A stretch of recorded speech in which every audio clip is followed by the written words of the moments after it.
You talk about organizing the Olympic Games. The latest we are hearing is that not just those athletes that you've just mentioned in your report, but a host of other athletes have written to the Athletics Commission, that is part of the International Olympic Committee, complaining about playing high level or top level international tournaments in India because of air pollution. I know, people will talk about that maybe this was restricted to Delhi, but that's not quite the case. We've seen it in other venues as well. Quite recently, I've given that example earlier as well, where we saw Hardik Pandya wear a mask ahead of a game. You had other teams complaining. So the issue just doesn't pertain to Delhi per se. It's the Hmm. entire northern belt. And I think, for a country that's so sensitive about its own image, if you have a bunch of top level athletes writing to the International Olympic Committee that India is not suitable to be playing because of pollution, I think this is something that the government needs to wake up to. But unfortunately, you showed those images, and that are also fresh in my mind.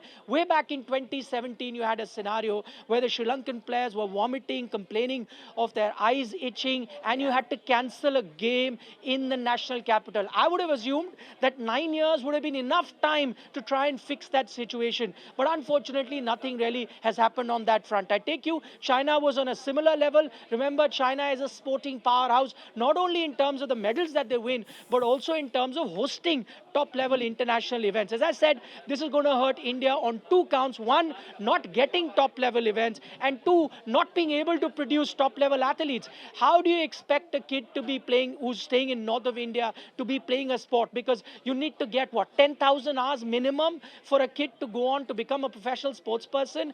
6 months of a year, you cannot be playing sport in India. Why? 4 months you've got pollution, then 2, 3 months of extreme heat conditions where you cannot be practicing. So how do you produce the next level athlete? I must tell you that the North Belt usually is the strongest when it comes to producing it Yeah. in terms of per capita producing your top athletes. But I tell you what, they are produced despite the system. Next time Indian athlete misses out on a medal, blame it on pollution, not on anything else. I tell you why? Because it affects your lung capacity. It affects those marginal differences that you see between winning a medal and losing out. Because even athletes that made it to the top level have to practice in these conditions. Year on year, their lung capacity is being harmed. Year on year, that affects their performance, and that is why you will fall short of winning medals. So, as I said, not being able to organize an event is the big problem. Not being able to produce the next level of athletes is problem number two.